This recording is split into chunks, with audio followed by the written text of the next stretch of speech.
দাড়ি টুপি লম্বা পাঞ্জাবি পাগড়ি পরিহিত ম্যাক্সিমাম এরা হলো মানে ম্যাক্সিমামই হলো বেয়াদব। একজন ভাই লিখছেন আপনার দাড়ি কই? ভাই তোর যদি চোখ না থাকে তাহলে তো আমি দেখাইতে পারবো না আমার দাড়ি।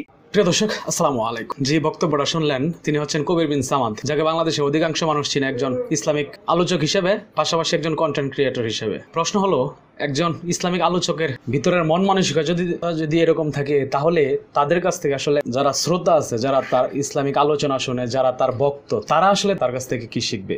যদি ভিডিওটা আপনার কোভিডের সময় পুরানো একটা ভিডিও, কিন্তু গত 3-4 দিন যাবত সোশ্যাল মিডিয়াতে তুমুল পরিমাণে ভাইরাল ভিডিওটা, যে ভিডিওটার মধ্যে আপনারা শুনতে পারতেছেন যে একজন তাকে প্রশ্ন করছে যে ভাই আপনার দাড়ি কোথায়, তখন মানে সে এমন ভাবে মানে উত্তরটা দিছে বা এমন একটা রিয়াকশন দিছে, মনে হচ্ছে যে তাকে তার বাবা মা নিয়ে হয়তো কেউ তাকে গালিগালাজ করতেছে, এই জন্য সে এই ধরনের আসলে উগ্র হয়ে গেছে বা এই ধরনের সে মানে মন্তব্য করতেছে। দ্বিতীয় কথা হচ্ছে, আমি একটা জিনিস সবচেয়ে বেশি লক্ষ্য করলাম যে আপনার ভিডিওটা যখন ভাইরাল হইতেছে এবং নিচে কমেন্টে অনেকেই এটা বলার চেষ্টা করতেছে, কবির বিন সামাদ যে বিষয়গুলো লালন করে জামাত ইসলামের যারা আছে তাদের ভিতরে তারাও নাকি এই ধরনের মন মানসিকতা লালন করে।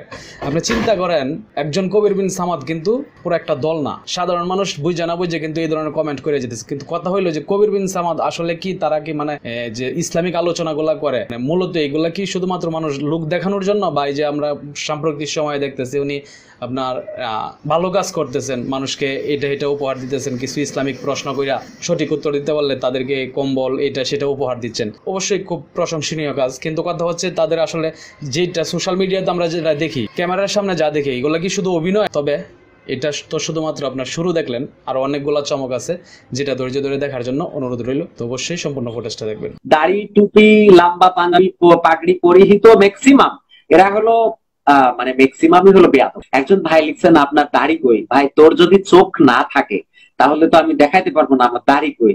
তোর দাড়িটা তুই ঠিক মতো রাখ ভাই, তোর জন্য দোয়া রইল।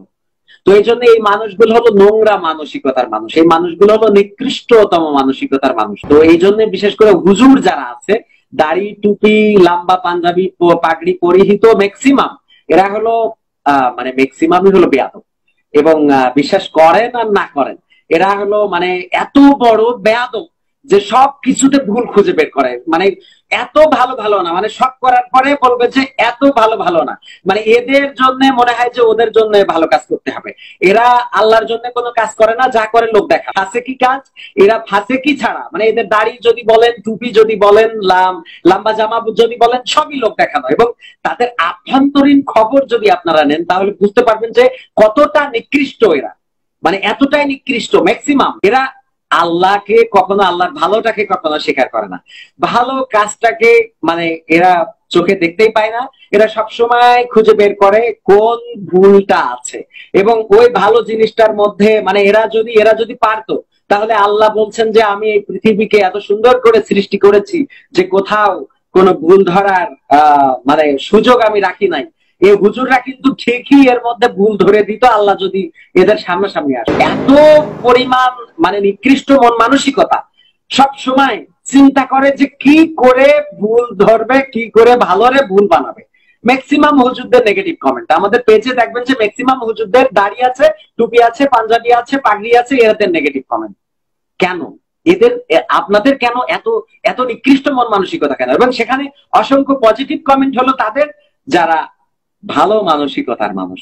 50,000, 60,000, 1 লক্ষ টাকা না হইলে মাহফিলে ডেট পাওয়া যায় না। আল্লাহ রাব্বুল আলামিন এদের জন্য সম্ভবত করোনা ভাইরাসটাকে দিয়েছে যে তোরা একটু এবার পরিশ্রম করে খাও। অনলাইন মার্কেটিং করতেছে এখন কেউ বোরকা বিক্রি করতেছে, কেউ পাঞ্জাবি বিক্রি করতেছে, কেউ খাঁটি। তো যাই হোক, ধন্যবাদ সকলকে শেষ পর্যন্ত ভিডিওটা দেখার জন্য। শেষে ধন্যবাদ জানাই আমার অডিয়েন্স যারা আছেন, যারা আমাকে প্রতিনিয়ত সাপোর্ট দিচ্ছেন। আশা করবো প্রতিনিয়ত সাপোর্ট দিয়ে যাবেন।